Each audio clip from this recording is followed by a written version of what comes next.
The Secret Origins Podcast, Episode 4.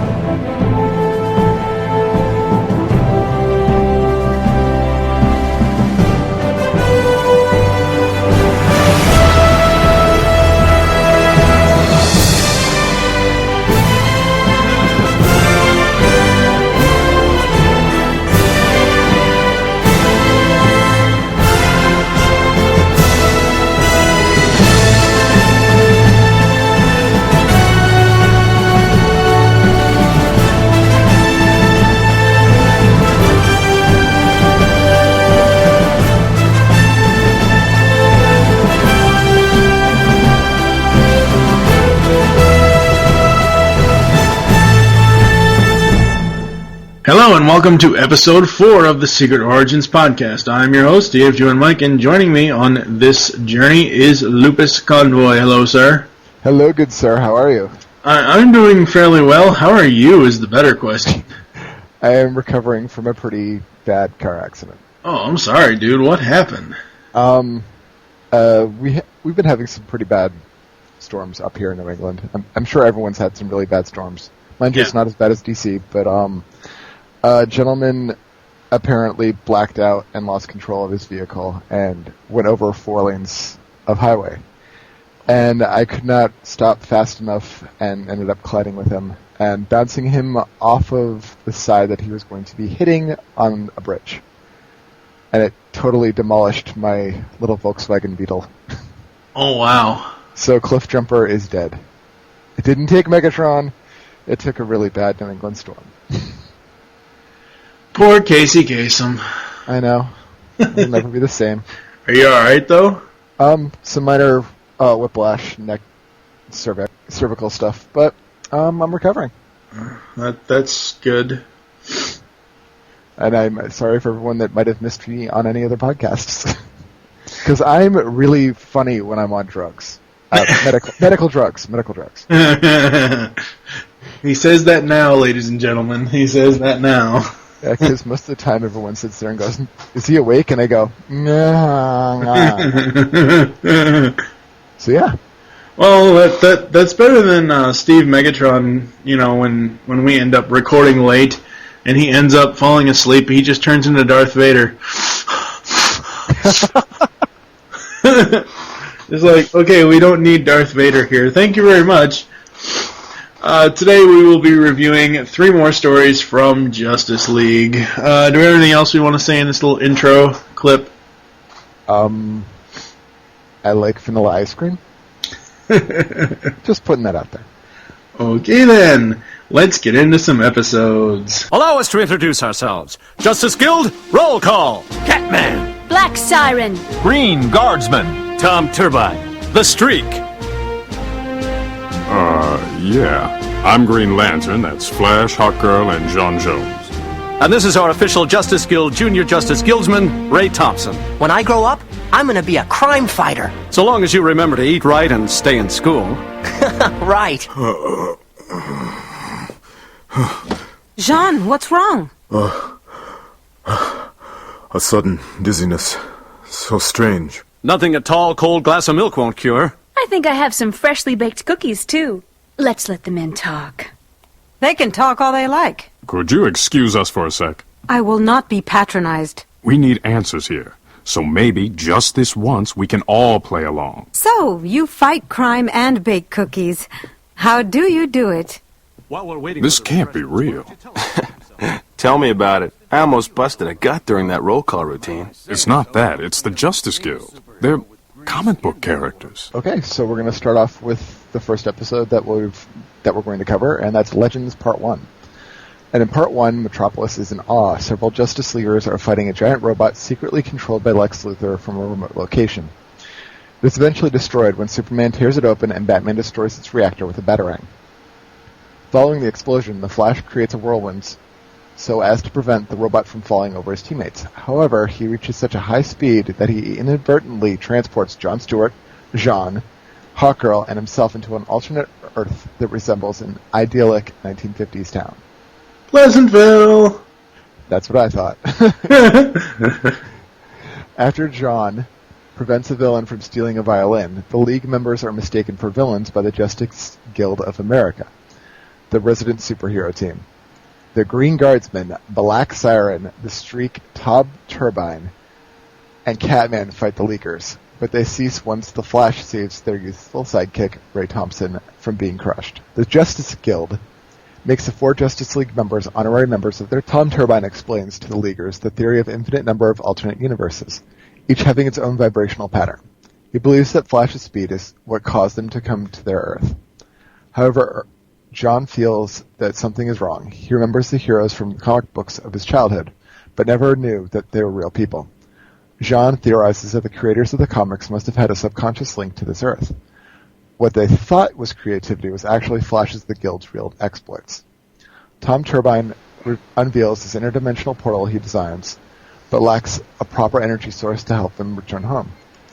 While waiting for it to happen, the Justice League fights along with the Guild against the Injustice Guild, a group of supervillains that run afoul of the Justice Guild, because that's normally how it works. However, the Leaguers begin to notice flaws in the world. The ice cream truck passing through never stops. Jean starts seeing haunting images of the city being destroyed, and Hawkgirl and Lantern discovered that all the books in the library are empty covers. They also notice that the 2 police officers that they have seen patrolling the city are the only ones around. When they try to stop the ice cream man to question him, he acts scared and drives off in a hurry, saying that he might be watching. Trouble also seems to happen when they get too close to the truth. Finally, the Leaguers, starting with Hawkgirl, discovers the graves of the Justice Guild. Any thoughts? Yeah. The beginning of this, I love Hawkgirl, don't get me wrong. She's great, but she had a blonde moment. Who could be behind this monstrosity like that? My reply, it's green and purple. Hello, Lex Luthor. Come on now. It's not actually ever said that it is Lex, but we do see his face. We do see partial of his cheek and his evil grin, and it's green and freaking purple. That's what his freaking suit is made out of. The little kryptonite thingamajigger bobber that we saw a few episodes ago. True. Oh, God. But it could also be a very colorblind, insane toy maker. I don't know. No, Toyman comes later. True, but it's one of those. It could be someone that's insanely colorblind. I don't know. Yeah. Throughout this 2-parter, I'm probably going to be bringing up Adam West Batman a lot, because that's what it felt like to me was 1966. Holy pinkies, Catman!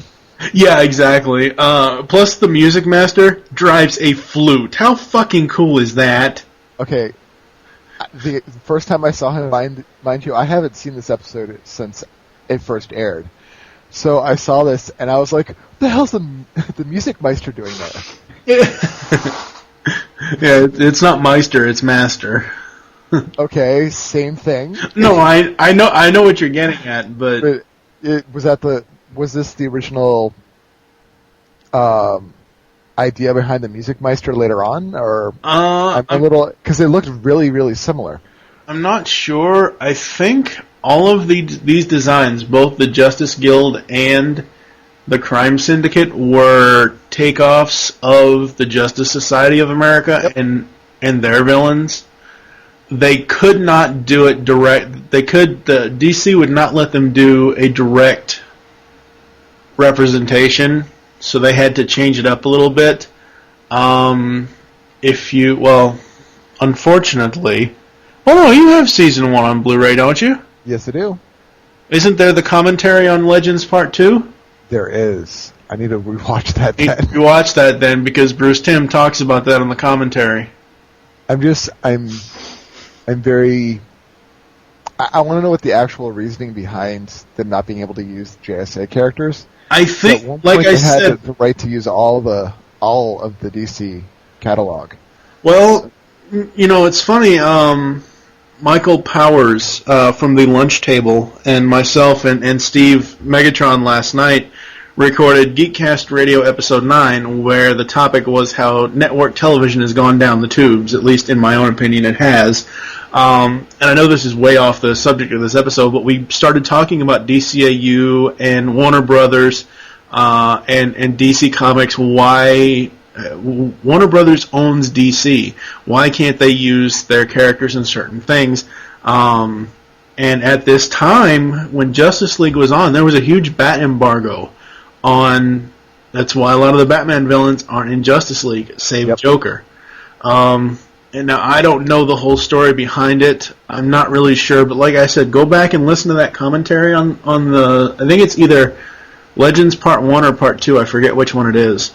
But there's a commentary with Bruce Timm, James Tucker. I think Paul Dini. I'm not sure. There's a commentary. Go listen to it. When Tom Turbine arrives, the look on Flash's face is just priceless. He has this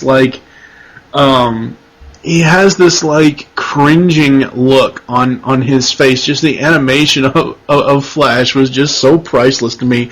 It was like one of those MasterCard commercials or something. Yeah, I love Flash's face. Like, he was so animated in this. Yeah. God, that was a bad choice of words, but he was definitely. It's kind of like akin to watching the Transformers movie and seeing the Brontosaurus get slammed, and his eyes are very cartoony, and his body's 20 feet below. His eyes are still up there, like he's stuck out of a Looney Tunes commercial. Poor Sludge. This will actually be my next. Hopefully, if I can get the audio correct when I go back and get the audio for this episode. For this episode of the podcast. This next note that I have will actually be the quote of the episode. Fastest man alive with a limp. That was awesome. I so wish I could get Maria Canales. I think her last name is her because she added a name. She got married. I think it's pronounced Baera. I'm not sure. I'm going to have to watch some more Disney Channel to find out. But I would love to get an interview with her just to get Hawkgirl sound bites. That would be awesome. Yes, that would be so freaking cool. As I said before, can you say 1966 Batman feel when the Sergeant shows up? It was. It's like, it's Commissioner Gordon all over again, Batman. Wow. Some of the bad puns in this episode, chill-gotten gains, give me a break. That's so corny. I mean, I know that's what they were going for, and I really don't have a problem with it. This episode, or this story, this two-parter, is actually very, very good. And then, again with the cliffhangers, the JGA is dead, because it ends right there. Dun, dun, dun. With showing the graves, and I just love how Tim and company pulled off the pacing, regardless if there's bad episodes. I just love the way they pull off the pacing of the ending of each first part of a two-parter, because it flows so well. It does. It's got a lot of really good. You don't have those slow moments with these episodes, or the feeling like there's this whole slowdown that they could have done a lot more with it, or crammed a bit more story. Yeah. What are your other thoughts on the first part here? Oh God. Okay, so in the beginning part of the episode, when we've got the Justice League, and we're seeing some really good teamwork out of them. We've seen good teamwork before, but this just epitomized why they are the Justice League and why they are so damn good at what they do. Right. Because, they're not going, oh, let's send out the Flash, and then, okay, he failed, now let's throw in Wonder Woman. It was like they're all doing their own little components and totally trashing this robot. And the robot, I might add, it is ripped right out of Evangelion. It's got all the design schema of it, even to the point where it's got the shoulder blades sticking straight up in the air like fins, and the 4 eyes from Ava Unit 2. Okay, I know I'm probably going to get kicked in the ass for this, but what the hell are you talking? What is Evangelion? I don't even, Evangelion is a Japanese anime that was extremely controversial and had really bad pacing. Oh, okay. Well, yeah, that's probably why I don't know about it, because I don't watch Japanime. But, okay, so they blow up the reactor in the robot. I fail to understand why Lex's boat gets blown up because of that. It should have been like, oh, connection lost or something, not, oh, boom, there goes Lex out of the boat, you know? Well, and again, we haven't, and I know that you don't, or you haven't paid attention to a lot of the other series within the DCU, or not DC, DCAU, like BTAS and STAS, but the running gag with the DC animated universe is if you just punch a computer or a telephone, it will explode. If you go on YouTube, not right now obviously, but later after we do this, if you go on YouTube and search for Superman the Animated Series Episode 1 or whatever, The Last Son of Krypton Part 3, I believe, because there was a 3-parter that introduced the Superman series. You look for The Last Son of Krypton Part 3 of Superman the Animated Series. At the very end, there's a confrontation where Superman is floating outside of Lex's window. And after they have their little exchange, Lex just takes his fist and just slams it right down on his phone, and the phone explodes. Oh my god. Yeah. So there are things within the DC animated universe that just don't make sense. Yeah. Wow. Okay. What else have we got? There was a lot of really cool scenes with Sean. Just when he was doing the whole mind tricks in this, and it gave. I really liked how Sean was portrayed in this episode, as opposed to another episode we'll talk about later. Yeah, I think you and I will pretty much agree on that episode point later. Something that we've already talked about. Some of the best lines that we've got out of Hawkgirl, who was just absolutely taken back by the fact that she is kind of looked down at because she's female. Yeah. Like, oh, let's go get some cookies. You make cookies and save the world. How do you do it? I meant to go back and look at that scene because I think Black Siren puts her arm around Hawkgirl's waist. She does. Okay. All right. I caught that. I could have sworn I caught it. I meant to go back and make sure, and just rewind that part of the episode, but I didn't. But yeah. Yeah, it was very like, oh, okay. Draw your own conclusions, ladies and gentlemen. Yeah. Exactly. I will say though, as a kid, you probably would not get this when you're watching this. True. But you're looking at this and you're seeing the huge change in cultural shift. Like, you've got the comment from the Green Guardsman. Was it Green Guardsman? Someone to John, the Green Lantern, saying, oh, you're a credit to your people. And most people would not get that if you're from the 2000 on generation. Yeah. It probably would not have hit. But between that and the sexism that is brought up, you can see a major, huge cultural shift going on between the era that they're talking about and that they're stuck in and what we're dealing with in the time period that they're from. Right. Like, even to the point where Jean is saying, I would hasten to say no to the child. I don't want to put him in harm's way. And Catman's like, come on, little buddy, get in the little sidecar. Forget the helmet. Come on. It was kind of shocking, actually. Yeah, it is. You're right. It is. It's actually very shocking. And the stereotypes that they've got going on with this, like, even to the point with the Irish cops, it's like, really? Ow. I mean, I'm only half Irish, but that kind of hurts. Well, again, like I said before, it reminded me of 1966 Batman. That sergeant reminded me of Commissioner Gordon from the 1966 Batman show. Or, oh god, I know people are screaming at their iPods right now. What the hell's the name of the damn deputy commissioner, or whatever the hell his name is? The one that did have the Irish accent in 66 Batman. O'Hara. That's what it was. Yeah. Sergeant O'Hara. Again, and I think that's the homage that they were going for there. Yeah. What else? I've got the Dakota rings. I remember Dakota rings when I was a kid. But, so do I. The Flash going, ooh, nice plastic. Like they had plastic in the 1960s.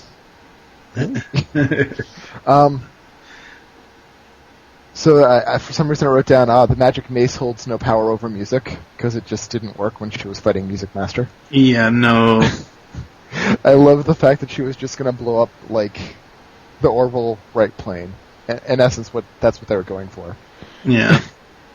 And then the thing that I've noticed lately in these episodes is that we've already got the background for Batman and we've got the background for Superman. It seems like we're seeing a lot of background for Green Lantern, especially in this episode. Right. And it was really kind of nice to see when he's describing talking with was it his grandfather or his uncle? His uncle. His uncle that had like the huge comic book collection, and they would spend the weekends just reading and enjoying that. And it's nice that we can see things like that in the comics, because normally we see a lot of characters coming from broken households or things like that, where they don't really instill that type of like, okay, yes, this is what a good family is kind of like. It was really nice to see that he comes from a really solid kind of home set, and where he's coming from as a person and why these characters mean so much to him. Right. Oh, yeah, exactly. So I think that's all I got, other than the ending, which we've already touched on. It made me go, it's the others! It's the others! Yeah. Where's Nicole Kidman? Right. Yeah. I'm just looking at the DCAU wiki here. The real names of the JGA members, as seen in their tombstones, are nods to the DC Comics counterparts' real identities.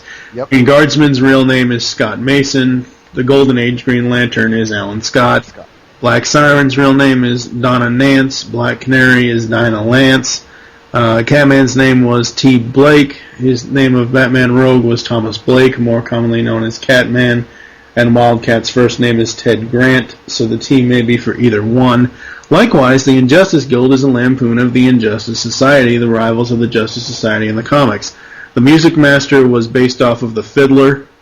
Sportsman was Sportsmaster. Dr. Blizzard was the Icicle, and Sir Swami was the Wizard. So there's your answer, but you still should go back and listen to that commentary. I shall. To hear them, to hear them go about that. I was looking for something for this. I don't remember what the hell it was. I went to the wiki for something. Oh, the voice actors. You had just awesome voice actors, but for the 1950s people, you had Corey Burton as Dr. Blizzard, the ice cream truck driver, and the mayor. Black Siren was Jennifer Hale. Neil Patrick Harris was Ray Thompson. Really? Yeah. Wow. Which I don't remember. I remember listening to World's Finest Podcast, and Michael, David Sims, and James Doe commented that the Ray Thompson character is a homage to... I think it's two comic book writers, I think. I'm not sure. I don't know. Jeffrey Jones played Sir Swami. William Catt played Green Guardsman. Udo Creer played Music Master. Ted McGinley played Tom Turbine. Ted McGinley, people. Oh boy. Jefferson from Married with Children. Oh, okay.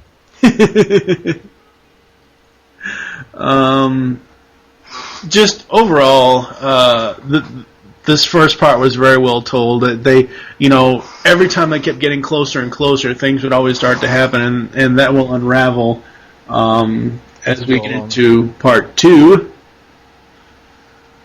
Are we ready for part 2? Yes. Okay. So in part 2, Jean later discovers that the whole city is an illusion. In this universe, years ago, Seaboard City was destroyed during the Cuban Missile Crisis that started World War III. Ray Thompson, after being exposed to the fallout, developed... We haven't had World War III yet. You mean World War II? Maybe, but this says World War III. Well, that's wrong. You mean World War II. Sorry to correct you, but that's what you mean. Okay. Where was I? Right, so Ray Thompson, after being exposed to the fallout, developed powerful psionic powers. When Jean mind probes Ray, he reveals his true form, that of a hideous mutant. Ray decides to create a new city based on his childhood, complete with his favorite heroes. In reality, they died during the catastrophe, thus ended the Justice Guild. Thus, the end of the Justice Guild brought the end of the comic. Yep. However, the real inhabitants of the city are still terrified of Ray.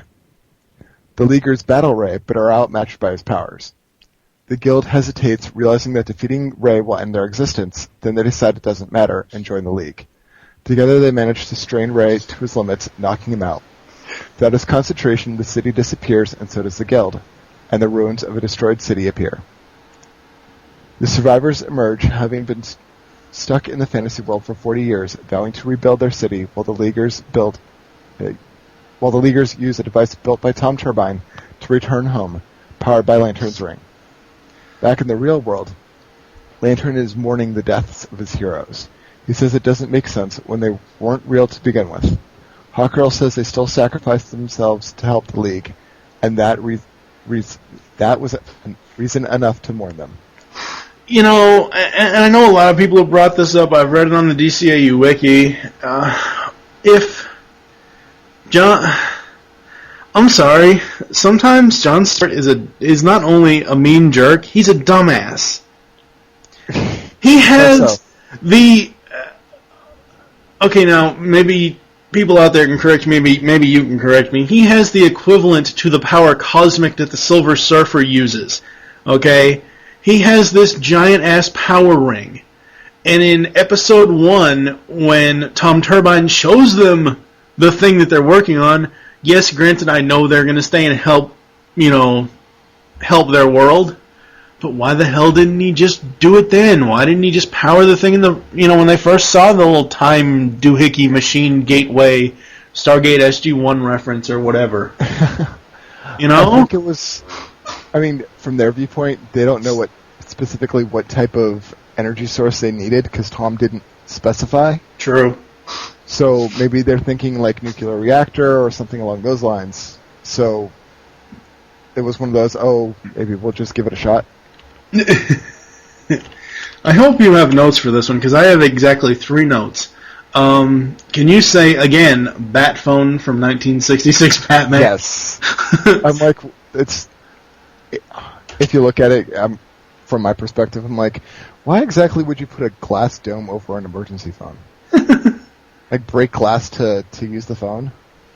No, they lifted it up. I know, but in case of emergency, Right, yeah. How the hell did Catman turn the bike around inside the elevator? I thought that too. How the hell... That's one hell of a big elevator. That's one hell of a small-ass bike. Damn. And of my last note was the deformed Ray gives new meaning to the term ugly-ass kid. Oh, I agree there. Granted, I know he was part of the nuclear fallout and he got mutated by that and everything else, but damn, that's the people, though. That is one gross kid, though. In comparison to how he was reacting in the normal child form, it was all like dancing around, happy, clapping his hands like he's normal. And then we see his real form. I'm like, how exactly is he able to maneuver himself that way? I don't know. It just didn't. It didn't seem to make sense logistically. Because you can only do so much with illusions, I would think. But Oh, no. Let's see, what else do I have here? Did you catch the ads on the billboards? I think so, but you're going to have to remind me. One of them said, "Hey kids, go chew gum." Yeah, I did catch that one. I'm like, that's pretty bad. I mean, even for that time period, that's really blatant advertising. So, I mean, I'm not expecting this to be historically accurate in any way, shape, or form. So, I thought it was just kind of like, well, that's interesting. I have down Alice in Wonderland references by Hawkgirl. I don't know how long she's been stuck on Earth, but she's going curiouser and curiouser. Yeah. It's kind of an Earth culture thing. Yes. What else? So, Jean did something that was insanely evil in my viewpoint. Okay. Like, something that really kind of crossed a line. He phased into the kid's head. Like, he put himself into the physical... Oh, yeah, his hands, yeah. And it was like, okay, is he going to phase out and take out the kid's brain? Ew. That's nasty. pretty bad. Yeah. Like, I didn't know to what point they were going towards with that, but I mean, we've seen some really nasty comics where phasers have done that and just completely killed people by removing people's brains that way. Yeah, that's very, very bad. I mean, maybe it's different for a Martian. I don't know. Maybe it's the same as, giving someone a wet willy. But that made me stop and go, oh my god, what the hell is he doing? Jean, that's not cool, dude. Yeah, that's not cool at all. What else?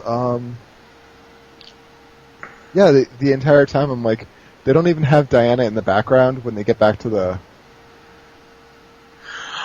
Oh, you know what? I don't even think I noticed her. I might have noticed her in the very first episode in the battle with Lex. I didn't even see her then.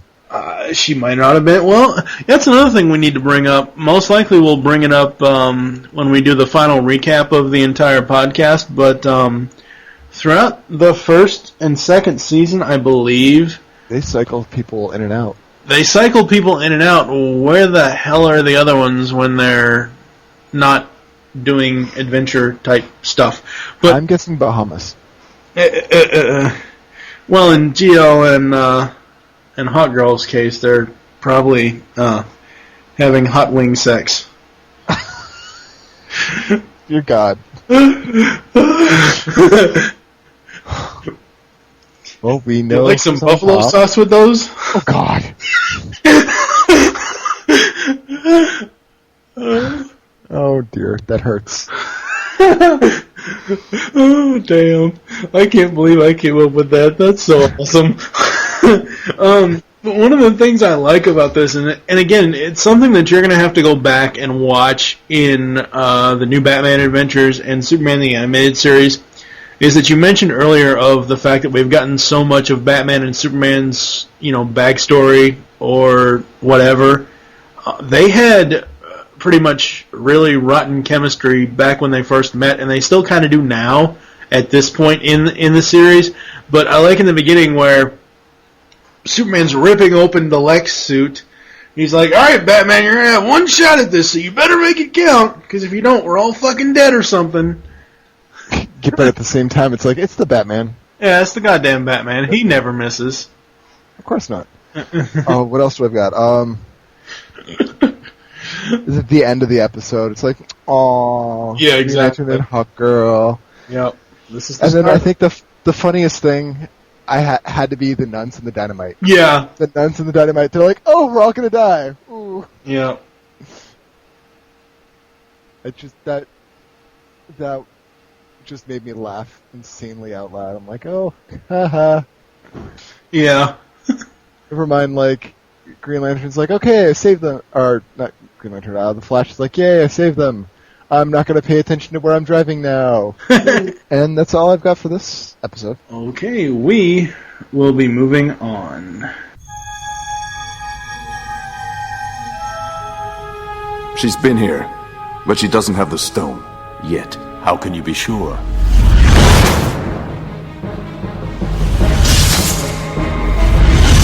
Get down! Jason, the door!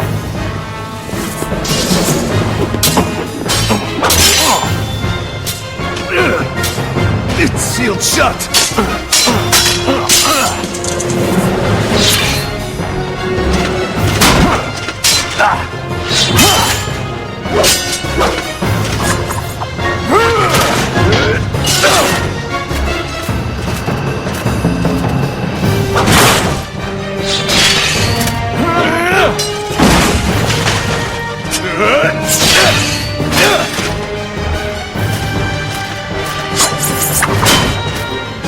There are too many of them!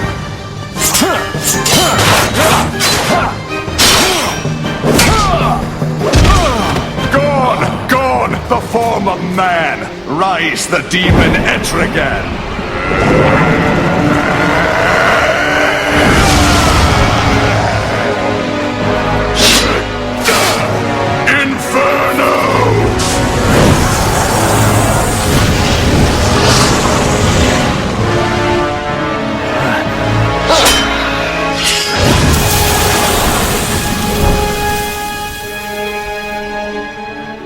Etrigan, you could have warned me.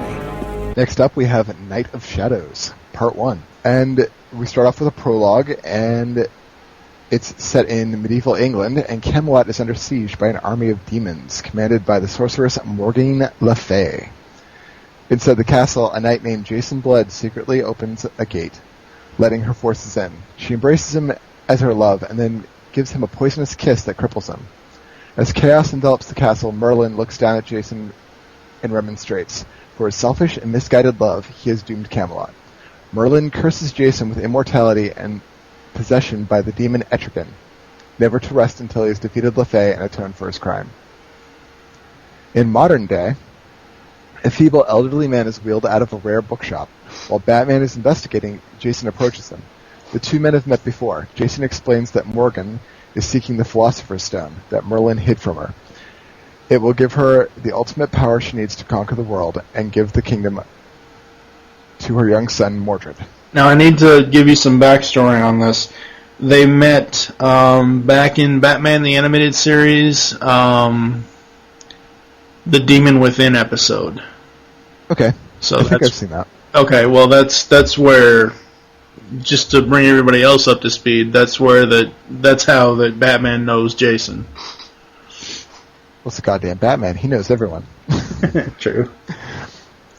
Okay, so Batman and Jason follow Le Fay's trail to a castle in Britain. She animates suits of armor and escapes. While fighting them, Jason throws off his mortal body and assumes his demon form. Batman and Etrigan are joined by the rest of the League. Jean suggests that they try to locate Le Fay telepathically. As he reaches out, Le Fay seizes his mind and feeds it into an illusion. He suddenly sees himself on Mars, before the war that destroyed it and reunited with his lost love and children, while Etrigan breaks the illusion and dispels. Working in parallel, both Le Fay and the League deduce two leads up to the stone, the archaeologist who excavated the castle several years ago. Batman, Jean, and Etrigan track down one, Henry Moss, who now teaches at a university. Along the way, Etrigan warns Batman that Jean cannot be trusted now, and Batman refuses to listen. At the same time, Wonder Woman and Flash go to a costume party being thrown by the other archaeologist, Harv Hickman, now a wealthy magazine tycoon. Hugh Hefner! It's Hugh Hefner, just yes. very, very thinly veiled.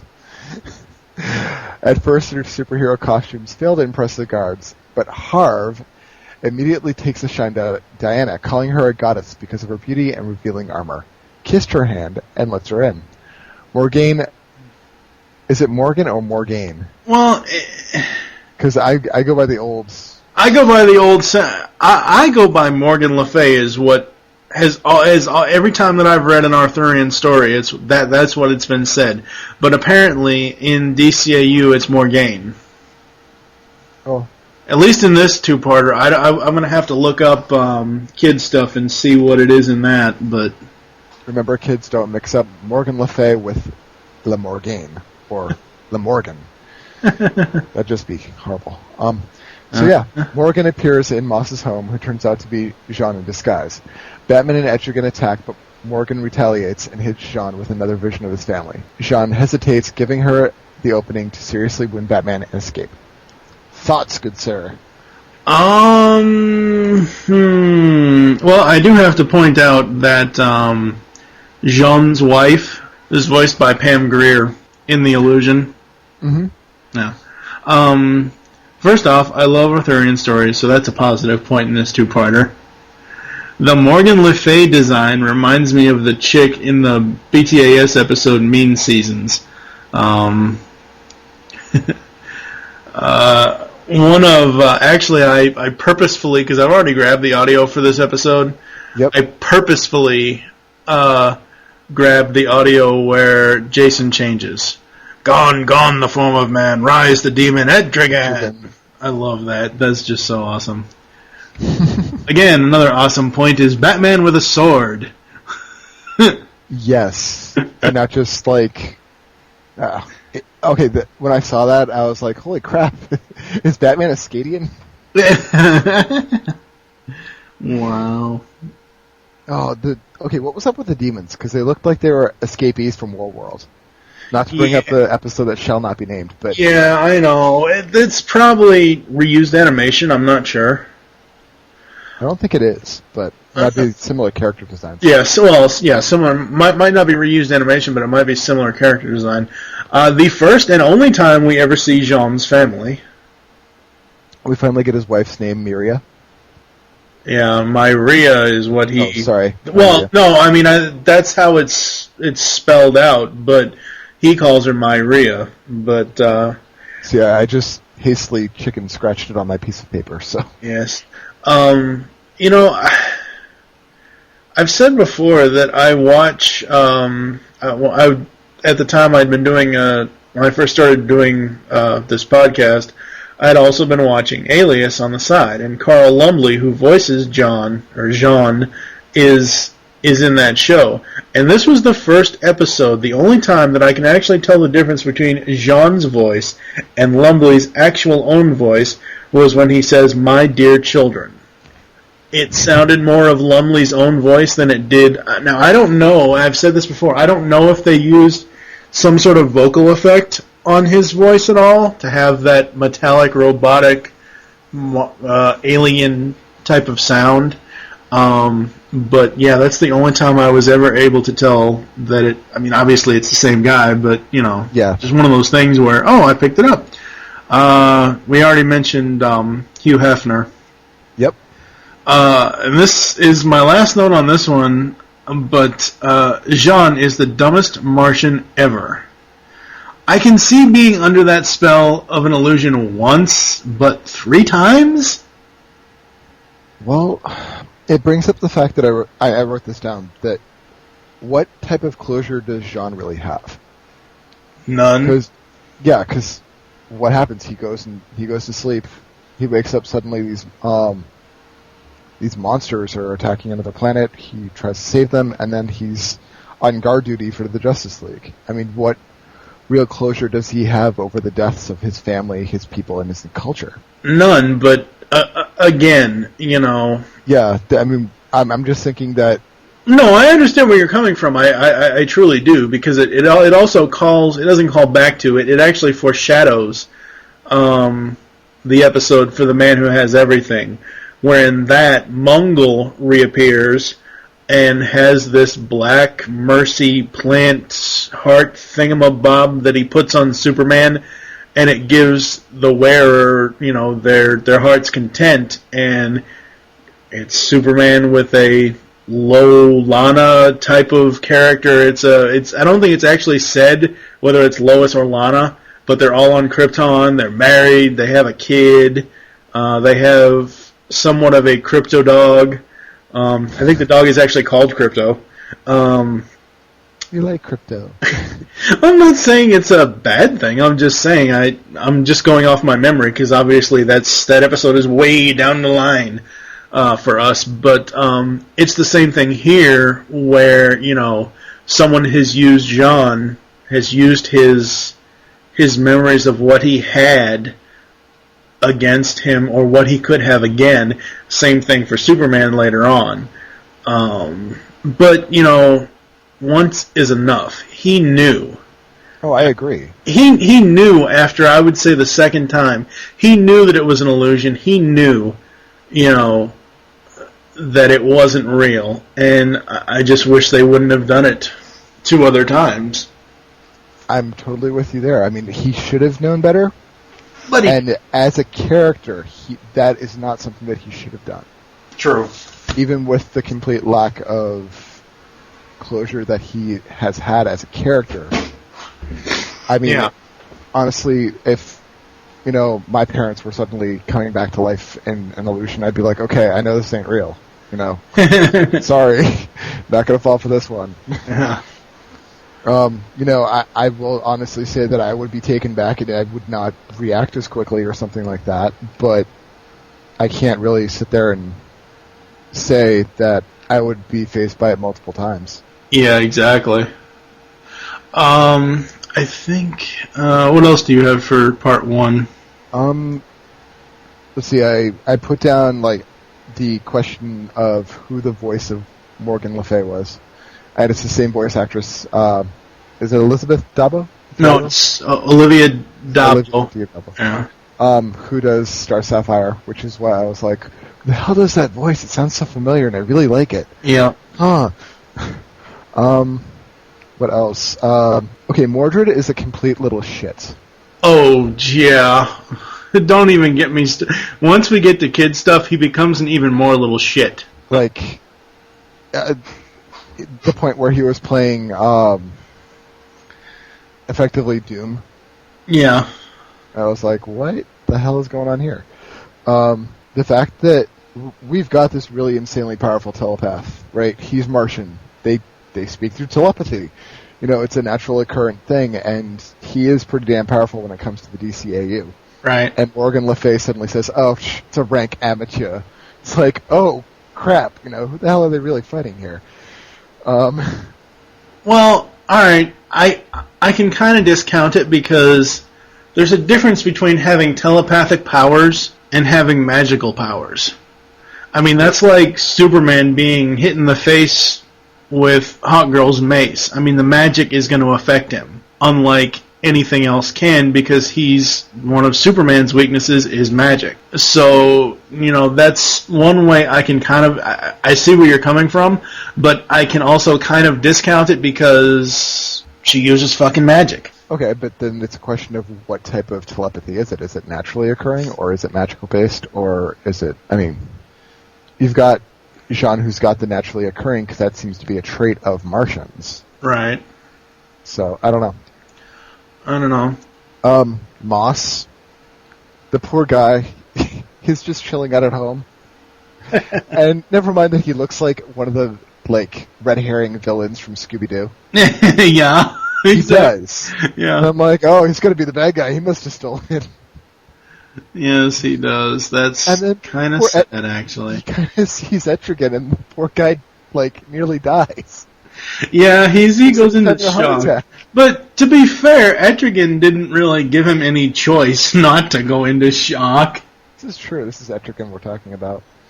All the costumes that we saw at Hugh Hefner's place. The guy that was dressed up like a really bad Aquaman. Yep. With the little inflatable ring and the old school Super Friends costume. And I don't know if it was intentional, but one of the guys in the toga made me think of Maxie Zeus. I'm actually on the wiki for this episode. The costumes at the party. Batman closely resembling an actor of 50 years later. Maxie Zeus, like you said, an old-style Aquaman. Dr. Bedlam, Black Racer. Vykin the Black. I don't know if I'm pronouncing. It's Vykin, so I'm not sure what. Let's see. Goody Reckles, a parody of Don Rickles. OMAC, Faceless Agents. Harley Quinn and Devilance the Pursuer. Yep, I saw the Harley Quinn in the second part, and I was like, "Ooh, it's Harley!" And that is something that I could see Harley actually crashing into. Interesting note on this one. I was looking because I usually episodes like this and like Legends. I try to look at the credits for the voice actors to see on the DVD who played who without actually having to go to the wiki. But obviously, I'm not watching the DVD at the moment. Interesting enough, the Michael Goff that voiced Henry Moss should not be confused with Michael Goff, or however the hell you say his damn name. The Michael Goff that played Alfred in 1989 Batman, because it's not the same person. Okay. It's same name, but it's completely different people. Because, it's kind of like someone that's Michael something something. Yeah. God knows, there's enough of us Michaels. You throw a stone, you can hit at least 6 of us. And it also should be noted that, where is it? Oh, here it is. Billy Zane originally voiced Etrigan in the new Batman Adventures episode, The Demon Within. Wow. He is replaced in this episode by Michael T. Weiss. Michael T. Weiss, a lot of people will know as... From The Pretender. Yep. And Howling. Yeah. Yeah. Wow, I did not know that. I couldn't tell that was him. You can probably tell more as Jason Blood than you can as Etrigan, though. Yeah. You have anything else for this one? Not for part 1, I don't think. Alright, I guess we can move into part 2 unless you have anything else. Actually, there was a point where Jean was talking, and it reminded me not of Jean or any of the voice actor, but of the opening for The Outer Limits. Yeah. And then, of course, the wonderful tagline of the Flash talking to Diana and saying, "Oh, yes, I know of it, but I only read it for the articles." Yeah. Shall we start on to part 2? Yes. Okay, so in part 2, Batman awakes in the Watchtower's infirmary. Etrigan is left to join Wonder Woman, but Jean is there and apologizes, confessing that the need to see his family alive again was almost too much for him to resist. At Hickman's party, Diana is inwardly repulsed by Harv's narrow, self-centered views, but plays up the role of a vacuous model type to convince him to show her the stone. While he confides it is the source of his wealth and fame, just then Morgan arrives, and Diana grabs the stone, and Morgan transforms Hickman into a giant worm creature to attack her. There's so many puns to go with that, but... Yeah, let's abstain from that. I think my hot wing sex thing was the pun of the episode. Diana grabs the stone, and Morgan transforms... Okay, so Diana and Flash fight against the creature, but Etrigan arrives and tells Diana to run, getting the stone as far away from Morgan as possible while he holds her off. Diana reluctantly obeys, while Flash evacuates the party guests. When Diana escapes, Morgan's rage causes a magical blast powerful enough to vaporize the whole and mercifully empty mansion. Hickman returns to normal, stumbles out of the wreckage in his shorts, and faints. We should also mention before you continue, the neighbor. The neighbor? Do we know who the neighbor was supposed to be? No, we don't, but I could only assume it's supposed to be some celebrity. So, the stone is picked up by the Watchtower locked up in the Watchtower's secure vault, and Flash congratulates his team on a mission accomplished. Etrigan, of course, refuses to relax. A short time later, the Watchtower's lights go out, and Morgan's demonic soldiers appear. Etrigan, Batman, Flash, and Wonder Woman defeat them with difficulty. When the dust settles, they see that the stone is gone, and Jean has left the Watchtower in the Javelin. Morgan makes her new base in London, magically transforming a museum into a medieval castle. John arrives and is about to hand the stone to her when the League arrives via a magic portal opened by Etrigan. The League attacks, but are barely a match for Morgan's magic, and Mordred soon reveals his own powers. Etrigan tries to overpower Jean, who says that Morgan has promised to use the stone's power to resurrect all of Mars, including his family. Etrigan scorns this as a lie, but Jean fights back with desperation and manages to surprisingly defeat the demon. Morgan and Mordred manage to hold the rest of the League at bay, and she calls Jean to her. Jean surveys the destruction of the room and the state of his teammates. As Morgan reaches out to take the stone, he crushes it into a powder. Shocked, she tells him that he has given up his only chance for happiness. He says the price was too high. Morgan withdraws with her son, assuring him that they have lost the battle but not the war. The building returns to normal. The League recover from the fight, and Jason has reverted to his human form. Jean announces that he is resigning from the League, and as his teammates can no longer rely on him. Unexpectedly, Jason is the one who urges him to remain, saying that Jean, unlike himself, was ultimately able to resist Morgan's temptation. Jason takes his leave and walks into the fog, cursed to keep seeking Morgan until she is defeated. Jean hopes that he will find peace one day. One of the bad things about listening to a podcast and then doing a podcast on the exact same topic is you're going to have overlapping ideas and notes, and I really don't want to steal anything from World's Finest Podcast, but they've already covered this episode. They're well into Season 2 of Justice League already. They mention that, and it's a good point, we never actually find out until, obviously, the next episode. This is left as a cliffhanger at the end of Part 2, whether Jean resigns or not. This is also very indicative of Starcrossed, the season finale of Season 2. Because, Jean did the same thing Hawkgirl does. He pretty much doomed the world when he's under this spell. Right. This is, world-conquering, castle-changing stuff that these sorcerers or sorceries or whatever the hell you want to call the plural of it, Sorcery? Yes, sorcery. Well, okay, since we're also including Mordred in this, it would be sorcerers. Yeah, true. Did you catch the Beanie and Cecil reference? No, I didn't. There's an old cartoon. My mom used to love it, but that's what when Harv gets turned into a worm. Mm-hmm. Flash makes some comment about, "Oh, okay, Cecil," or something, and it's a reference to this kid Beanie and his pet. Oh crap! I'll have to look it up. But yeah, that's what that's a reference to. Again, the fact that Jean can't get out of this spell is just pissing. As I was watching it, it just kept pissing me off and pissing me off. Yeah, it was.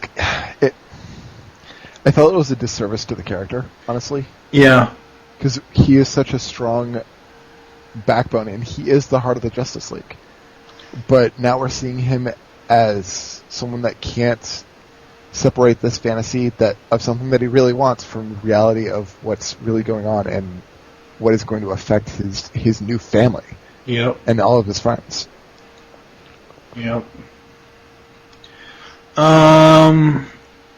Flash uses his super duper speed to destroy the monsters with Etrigan's freezing power. We find out later. I don't understand how that worked. Well, the thing is, though, it just goes to show you how sometimes inept Wally can be, because Etrigan's like, "Flash, we need a maelstrom." A what? What? A whirlwind. Start running really, really fast. And he's like, "Faster! Faster!" And we will see later that Flash, if he goes extremely fast, bad shit can happen. Oh, yes. Horrible, horrible shit can happen. Thus the power of the Speed Force. Yes. Go ahead. So this is the first time we've actually seen him get pushed to really run fast. Yep. And I don't know at this point, I don't think he knows how fast he really can go. Half the time he's just kind of like, "Oh, can't catch up to this speeding armored car. I'm the Flash, I'm not going too fast." Yeah, I think this is where he starts to get a little bit more characterization. I believe, of course, I'm probably going to have to retract this as we continue the coverage on Justice League, but I believe this is the only episode in the entire series where Jean uses his hardening hardened Yep, ability. I saw that. I'm like, I knew he had it. Yeah, I knew he had it too, but I didn't ever remember seeing him use it. It was like, we talked about it in one of the prior episodes, and you're like, I don't think it ever shows up. And I'm like, there it is. Yep. And then after using it on the demon, he kicks him like a little girl, like a little one of those little I'm better than you type of kicks. Don't mess with me and get my family. And of course, Batman fighting a dog chair, I guess is the best way to... Honestly, it made me think of, my mind just dropped. Willow. Oh, from Buffy, yeah. No, Willow, like the old movie from the 80s. Oh! The sorceress, enchants the furniture to, go attack people. I'm like, really? And it just seemed very... In comparison to his mother, it seemed very rough. Obviously this kid has not been doing this for as long as his mom. Yeah. Well, then again, he is still kind of a kid, so... Little shit. Yeah. Sorry. Yeah, no, you're right. He is a little shit. I was really hoping that somewhere in the episode, Batman would just, go up and just smack him. Stop being a little bitch. Oh, believe me, Batman doesn't get in, smacking him, but he gets in a few good lines on him in once we get to kids' stuff. Let's see, got anything else? Not unless you do. The guy that thinks of the snake gets turned into a snake. Yeah, Harv. I saw that, and then I was thinking of Dante's Inferno, and I'm like, oh, this is where they got that idea. The scene where he's showing her around, and he's like, oh, this really great Greek statue, and she's like, it's Roman. I'm sorry? No, it's Roman. It's a Roman copy. He's like, well, how do you know? I'm like, Flash is like, she knows, trust me, she knows. Yeah. She can tell the difference. So when Morgan blows up the mansion, I'm like, wow, someone's got a really bad case of PMS. Again, more good little shits. Okay, so when is the magic lasso that she has conductive? That does not come into play until Justice League Unlimited. Because she sends up that magical energy throw. I'm like, wait, it's conductive? Oh, okay. No, I don't know. It was like, wow, okay. I figured there'd be a prevent feedback thing going on there, Well, the other thing is, as I thought you were meaning as far as when does Diana start using it, No, I know, but the old 1960s. Right. But what I'm saying is that, what I was going to say was that because she stole her armor and weapon back in Paradise Lost, she doesn't know of its actual true power, and she won't know until we get to Season 2? No, Justice League Unlimited, the episode where I believe it's the episode that the Annihilator's in. Okay. Or something. It might not be the Annihilator episode. It's the one where they have to go rescue Hades from Faust taking over or something. I don't know. It's one convoluted thing. I'll tell you off the air. Okay. Let's see what else. Okay, so Etrigan's using fire on a spaceship. That seemed... I mean, maybe it's great for him because he's immortal, but what about everybody else that's still stuck on there? And then how exactly did Etrigan know that she was a princess? Well, she does have the giant tiara with a star on her head. Yes, she's also got, the stripper uniform, too, but it doesn't necessarily say princess to me. I mean, honestly speaking, from my experience with royalty, you don't normally wear a tiara every day. Well, she's a superhero. Even when you got some queens running around, they don't. Well, see, that's the other thing. There really is no secret identity for Diana in the Justice League. There never is. I don't understand where how Etrigan would be privy to that information unless Bats is like, hey, you know what, I got this sweet thing with the princess, something might happen. Well, he could have been that way, I don't know, but I was going to say, well, it's the goddamn Etrigan. The line where Etrigan's like, well, what happens if Jean does betray you, are you willing to take him down? In essence, and Batman's like, I will do anything that it takes. Yeah, whatever it takes. And Go ahead. I don't know if you've read it, but there was a storyline in Justice League of America in the comic a while back called the Tower of Babel, where every one of the Justice League members were taken down, and they were taken down by Batman's designs. Like, they were all his plans that were on the Bat computer. Right. I've never read Tower of Babel. I want to, but I haven't read it yet. But yeah, I mean, the whatever it takes thing is pretty much, it's, at least through the DCAU, it's Batman's mantra now. Even in Batman Beyond, it's like whatever it takes for, to get the mission done. It's kind of frightening, honestly. But, that line made me think of that, and I'm like, oh god, he's going to have those incinerating nanites that he's going to throw on John. Yeah. What else do we have? Yeah, so I'm glad they reverted Big Ben back from a flaming tower. Yeah. But, yeah, it was, I honestly really liked this episode, except for, okay, I like the story, I just don't like the whole Jean thing that we've already covered. But. Yeah, that was the only downer for me was the whole Jean thing.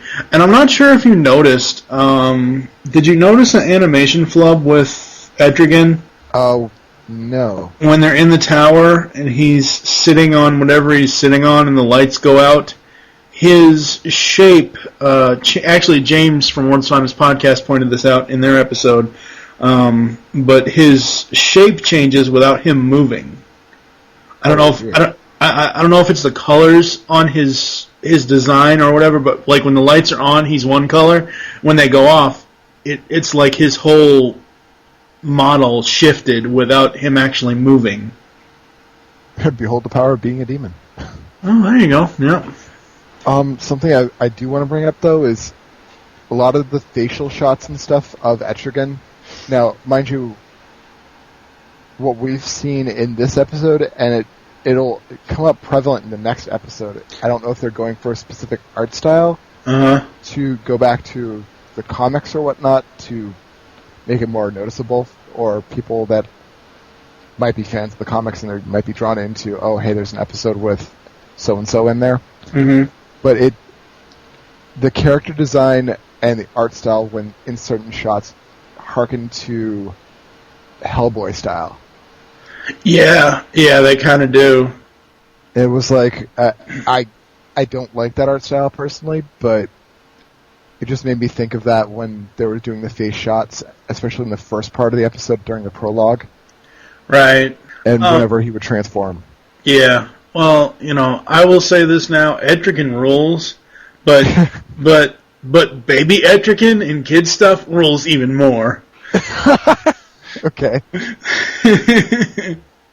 Alright, we are going to move on.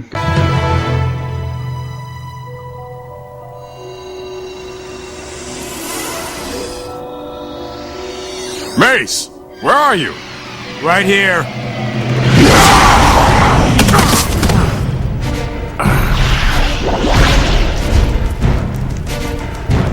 I knew you were jealous, but I never thought you'd go this far. I don't know what you're talking about. No? See if this jogs your memory.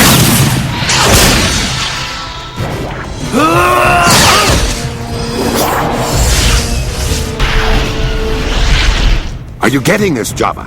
I want them to see what my creation can really do. Whoa! It might even have military applications.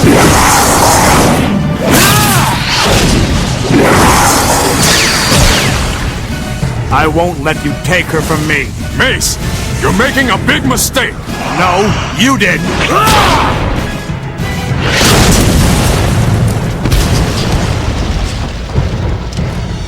And it will be your last, old friend.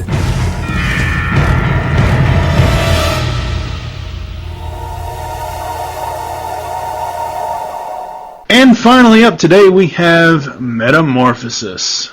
Oh god, kill me now. It's not as bad as that which shall not be named. No, it's not as bad as that shall not... No, it's not as bad as that, but it gets pretty bad later on in part 2. But anyway, to start part 1, Simon Stagg, who we don't know who the hell he is until later, but shows a group of investors footage of a recent industrial accident suffered at one of their oil rigs and says he has the perfect solution. Metamorpho, a genetically mutated human able to survive under hostile conditions. Stagg says that he has perfected the theory and is only awaiting a human subject to test it on. The investors are skeptical and demand proof.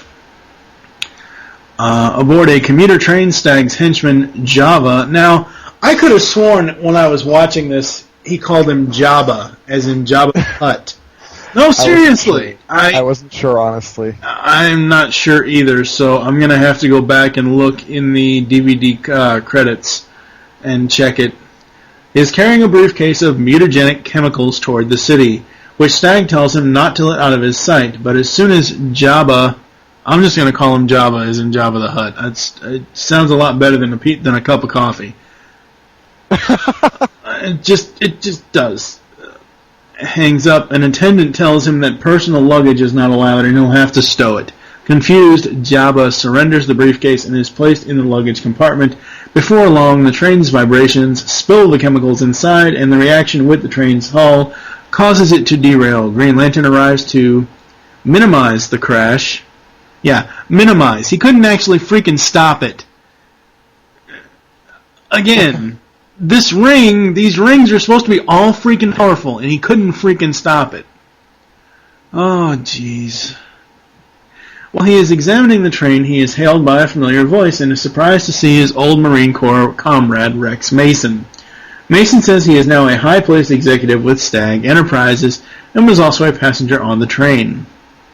Rex invites John back to his apartment for a drink. John is a little taken aback by his friend's luxurious rooftop apartment and even more taken aback to meet Rex's very beautiful fiancée, Sapphire Stagg. Rex says they are in love, though they have kept their relationship a secret from Simon.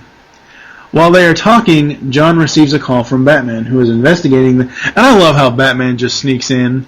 That was so awesome. That was just, so awesome. It's like, oh, the police and everybody else is over here. Zoom! Has discovered traces of the mutagen. John confronts Rex, who claims ignorance, and the two men part on a bad note. Rex confronts Simon, who tells him not to worry. Rex is angry because the chemicals Jabba was carrying are illegal, and Simon expects him to shut up about it. He informs Simon that he's decided to quit Stagg Enterprises and take a job in another city. Later, when Simon pays a surprise visit to his daughter's apartment, he is surprised to find Rex there. She tells her father that she is going to go with Rex. Simon pretends acceptance, but is furious. The next night, while Rex is clearing out his desk, a security alarm sounds from a science lab, and security doesn't answer his call. So he goes down in to investigate himself and is lured into a chamber where he is doused with the mutagen. Like we didn't see that plot device coming.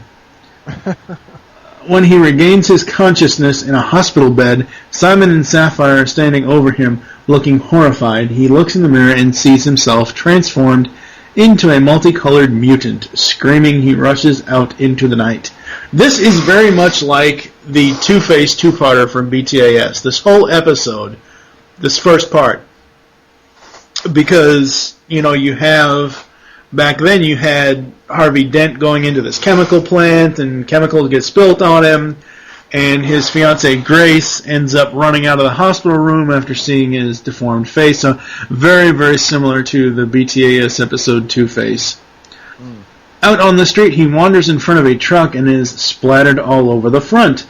To the police and the driver's shock, the splattered remains reform into Mason. Alarmed, the police open fire, and the bullets bounce off his body like rubber. Lantern follows the reports to the accident site, where Stagg, Jabba, and Sapphire are listening to the police give their report. Sapphire begs John to find Rex before the police do, and he promises. Jabba, who is taking pictures, snaps a shot that makes it seem as though John and she are embracing. Dun dun dun! Simon returns to his office and finds Mason sitting at his desk, having reviewed his project files on Metamorpho, and realized that what happened was no accident. Mason demands the truth, but Simon distracts him with the photo, tricking Mason into believing that John has stolen his girlfriend behind his back. John enlists the rest of the League to helping him track down Mason. They are interrupted by a bank robbery as they pursue the robbers. Lantern easily stops the truck and disables 2 of the robbers, but misses a third, and Hawkgirl has to intervene before John is shot in the back. John admits that he is distracted, confessing to her that he is having misgivings about the choices he has made. Had he taken a different path, he might be where Rex is now. Then Rex calls him, saying they need to meet. John flies to meet him at the chemical plant owned by Stagg. As soon as he arrives, Rex attacks, now believing that his old friend has betrayed him. Against the full range of Mason's new powers, the ability to mimic any chemical reaction, John is helpless and knocked unconscious. Dun dun dun. Yeah, Metamorpho, no. He leaves a bad taste in my mouth. Yeah, no.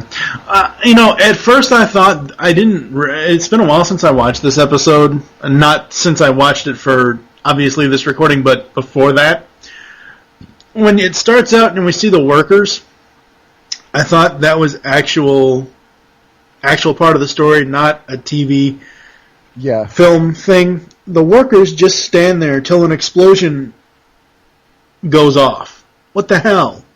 They're running around like, oh my god, it's gonna blow, you gotta stop it. Why not just run and get the hell out of there and let the damn thing blow up? Don't just stand there as it's blowing up, you dumbasses. Isn't this the guy? Oh, okay. I'm gonna have to look this up, but my note was, isn't the guy who voices Braddock, the head honcho at the beginning, the same guy that voiced Two-Face in BTAS? Because I think it is. Rex flirts with the train attendant, but yet he's supposedly so in love with Sapphire. There's nothing wrong with being flirtatious, as long as you don't take it too far. Well, yeah. But she does fall into his lap, so... That's true. Slicing the van in half. That ring is awesome. Oh, he can do that, but he can't stop a train. I know, exactly. It's kind of one-sided there. And that's my final note on this first episode. So what do you have, sir? Okay. Well, we see Java, and if you've been keeping up with some of the geek news lately, it made me think of Kevin Smith. I'm like, oh, someone's going to need 2 seats. Let's see. Congrats, you're mining for a few barrels of oil. Oh, look, you found methane instead. You made more money. Let's see. I didn't quite understand if he's pulling that train backwards. How the hell did it go from going off on the rails through the train station? I didn't understand that at all. Yeah. Did he try lifting it up and going, oh shit, this is too heavy? Yeah. Why didn't he make another set of train tracks to, stop the train from going through anything? It seemed kind of... Well, I think it goes back to the fact that they were trying not to have John use constructs until later, so... It's just like, come on, John. You've got better brains than that. Well, true. Again, we see the really bad... okay, I won't say bad. We see the art style that beckons back to the original original comics way back in the 40s, 50s, 60s, where we've got these overly accentuated details in the face and the bodies, and the really over-the-top eyebrows. Right. And it turns my stomach when I see this. Yeah. We see a lot of violence in this episode. We see the guy get hit by a vehicle, and we see what really happens to people when they get hit by a vehicle that's speeding. They go splat, quite literally. There isn't much left of the person. And we see this in this episode, and it's perfectly fine because he reconstitutes. We see the police actually firing at them and the bullet's hitting him, only to bounce out, but still, we see police violence. Yeah. And it's interesting considering when we think back to the prior episodes with Enemy Below and whatnot, they know how to skate around at what they can get away with and what they can't when it comes to violence on this show. Yeah. So my hat is off to them for that. Rex is just stupid. Oh, I'm going to go in. There's no security. Really, what company would allow any former employee into the building without an escort security-wise to anywhere, especially if they're higher up? True. Last night. True. Yeah, that's pretty much what I've got. Being beaten in the head with a bedpan. That has got to hurt. Oh, yeah? Yeah, I forgot about the bedpan thing. I'm looking at the casting on the wiki here. Wow. Tom Sizemore voiced Rex Mason / Metamorpho. Tom Sizemore, huh? Wow. But I was looking for the guy that... Oh, guess who's in this episode as one of the background characters? Oh, who is it? It's not actually it's not a superhero. It's just one of the general. It's the NTSB inspector when the train collapses or crashes or whatever. Yeah. Guess who voices him? Who? Michael Bell. Oh God. Yes, ladies and gentlemen, Sideswipe has crossed over. Alright, getting into part two here, yeah. As Rex prepares to kill John, the rest of the League arrives and fights him, but is able to outmatch all of them, even Superman, when he transforms a piece of his arm to emit kryptonite radiation. As the battle goes on, Simon and Jabba, I'm still calling him Jabba, I'm not calling him a cup of coffee, are sitting in a nearby van filming the whole thing. Eventually Rex decides to run and slips away. Wow. Run and slip away. Yeah, that doesn't jive too well for me. He returns to Sapphire and angrily confronts her about her quote-unquote affair. Shocked and angry, she tells him he's been fooled and that she still loves him, in despite of whatever he's become. Realizing that Simon has played him, Rex rushes out again. Simon shows his investors the footage of quote-unquote Metamorpho defeating the Justice League, and they are now eager to buy.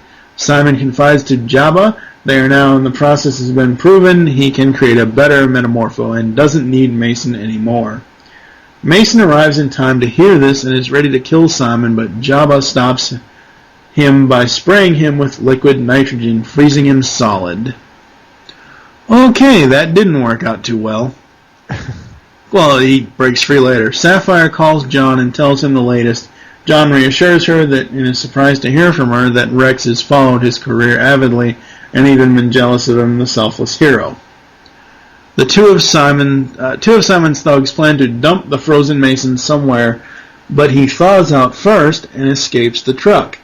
He rushes to Stagg Enterprises' lab where Simon is preparing a fresh batch of the mutagen with virtual reality control device wired to a headset. Mason swears that Simon won't do the same thing to another person, and smashes the controls. Did they explode? I don't remember. Probably. While his headset is still wired to the chemicals, the feedback causes Simon to scream and collapse. To Mason's shock, the chemicals come to life, forming a huge lumbering monster. John and Batman arrive at the lab site and find both Stagg and Mason. Mason apologizes for his earlier rampage and says they need his help. Lantern flies off with him while Batman stays behind to analyze the chemical residue. In downtown Metropolis, Superman, Hawkgirl, and John Jones try to stop the creature, but it is too resilient. When Lantern and Mason arrive, they share what they know, and John says that he can sense a limited primal intelligence within the creature. Mason theorizes that the monster has absorbed part of Simon's mind, meaning he is acting on Simon's desires, and becomes horrified when he realizes that the monster is after Sapphire. In their apartment, Sapphire is watching the news of the huge creature defeating the Justice League. Then the creature itself arrives and grabs her and starts climbing up the side of a tall skyscraper. Oh God, King Kong, really? Yeah. Really? I mean, come on, King Kong? Damn. Well, Metamorpho did make the comment of, what I wouldn't do for some biplanes right now. The entire league, plus Mason, tries to rescue her, but the creature is still too tough. Then Batman calls, saying he has analyzed the formula and that they can destroy it using a designer amino acid. The problem is it'll take days to make enough of it. Mason proposes a radical alternative. He can morph his body into the acid and combine himself with the creature. When Lantern objects that this would be suicide, Mason gasses him unconscious, saying they don't have time to argue. Rex climbs up the building and confronts the creature, telling it to let Sapphire go. Taking on Simon's face, it refuses. With the last I love you to Sapphire, Rex morphs into the amino acid, dives down into the creature's throat, and the acid blossoms outward. In his hospital bed, Stagg bolts upright, screaming. As the creature writhes, it drops Sapphire. John wakes up just in time to see her fall and catches her, and they watch as the creature explodes. Seeing nothing left of the creature or Rex except dregs, Sapphire sobs against John's shoulder.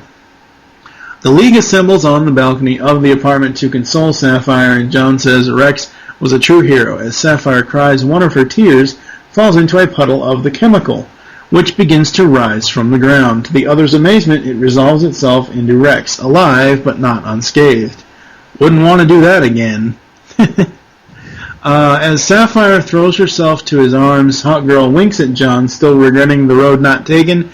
Seeing the happy couple, he rejoins, what do you think? The Flash? Yeah, I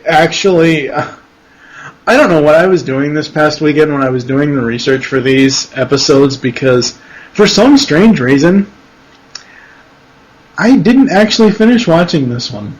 I don't know why. Normally, You're not supposed to admit that on the air. Well, you know, it's one of those things where I'm like, oh, what, huh? Because I could have sworn I went back and I did my notes and did my due diligence, but apparently not. I guess it just goes to show you how bad this two-parter is. It's not as bad as that episode that shall not be named, but it's still, yeah. So what do you have for thoughts there, sir?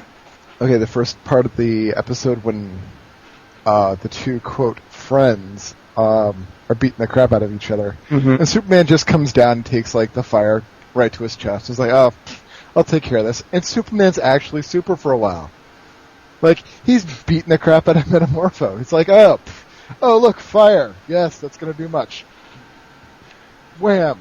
You know, until the whole kryptonite thing. Kryptonite radiation, that it was like, all right, we got some real Superman for once. Woo!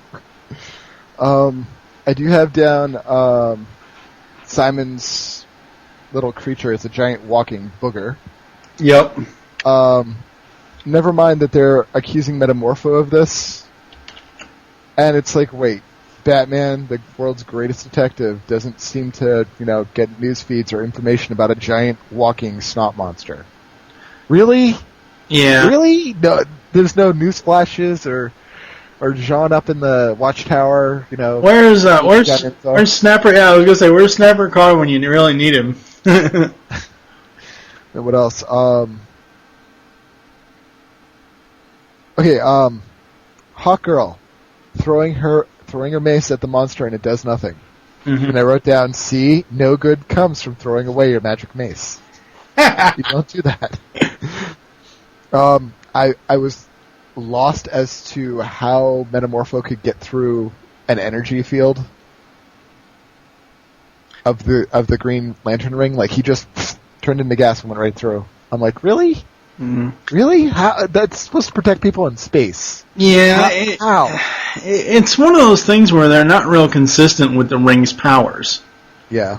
It's you can really attest to this more than I can, but just my own personal opinion, the Green Lantern rings are supposed to be this all-powerful thing, and they're up there. Like, there's a background story of a Sinestro Corps member, and for those that don't know, Sinestro Corps is the evil version of Green Lanterns, basically. Except they use the color yellow. Right. There was a Green Lantern that went down to his his home planet, found that it was completely dead. Every living thing was destroyed. And he couldn't find the source of it, and he had his shields up for, I think it was 3 days. Mm-hmm. And then he had to take his shields down to recharge. Mm-hmm. And he ended up dying because of a sentient virus that was waiting that entire time for him to drop his shield. Ugh, if a virus, a microscopic virus cannot get through a shield, I fail to understand how gas could. Gas, and a solid head at that, can get through there. Yeah, that's true. Again, it just goes to show you what kind of a plot device the Green Lantern ring is in this series. It's a MacGuffin muffin. Oh, yeah, it will definitely become a MacGuffin because once we get to Season 2's finale, yeah. So I have proof that this guy is not Jabba, but Java. Okay. In one scene, he's sitting there having to pour coffee. Oh, God. I still prefer to think of him as DCAU's version of Jabba the Hutt, but that's just me. I felt bad for him. Like, halfway through this whole story arc, he's getting crapped on left and right, beaten on. And I felt bad for him up to the point where he had the liquid nitrogen. Yeah. And even then, like, this super intelligent, like, guy's coming up with this Metamorpho prospect. Yeah. He freezes Metamorpho. Oh, little science fact, everything stops at sub-zero temperatures. Ha ha ha. Yeah, but he doesn't keep him on ice. Yeah. Exactly. What happens when you've got an ice cube in a warm environment? Gee, I wonder. And then something that really bothered me, like, mind you, they were both in the Marines, but you've got someone that's just got superpowers. Uh-huh. And you're like, oh, I guess you could come along. Ho, ho, ho. Never mind Wonder Woman, who shows up in the first episode, is beating the crap out of things, is, Miss Amazon, has more warrior experience, and he's all like, no, you're a rookie. Tuh. And I don't know if it was like a sexist thing in the first episode or what, but he's allowing someone that's just got these uncontrollable powers to become, part of the team to help out. Right. Well, the thing is, there's, I'm looking at the wiki page here, and there's continuity listed, and hereafter John proposes Metamorpho as a new member of the League to replace apparently fallen Superman. And then in Unlimited, when we go Unlimited, in Initiation, Metamorpho is indeed shown as a member of the Expanded League. And then as far as tribute to Rex Mason, in Justice League Unlimited, the Once and Future Thing Part 2, Time Warped, Warhawk, last seen in Batman Beyond, The Call, reveals himself as John's son, Rex Stewart, a strong indicator that he is named after Mason. Wow. So, is that all we have for... That's all I've got. Alright. Yeah, that's all, folks. This is the quote of episode 4. Hey, Cookie. One word and you'll be the fastest man alive with a limp. Thank you for joining us here on the Secret Origins podcast. There are several ways to get in contact with us or leave feedback for the show. First is you can stop by geekcastradio.com, find all the other podcasts there. Second is you can join our forums at PredaconEmpire.com/Nexus.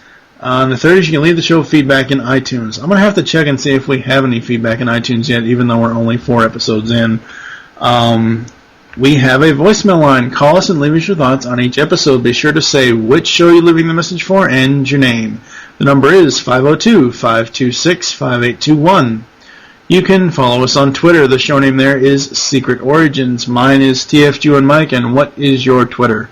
Caminiti Style. CAMINITISTYLE. We hope you enjoyed this episode of the Secret Origins podcast. Wish you'll join us next time when we will be doing the season finale of Season 1, The Savage Time. For now, I am TFG and Mike with...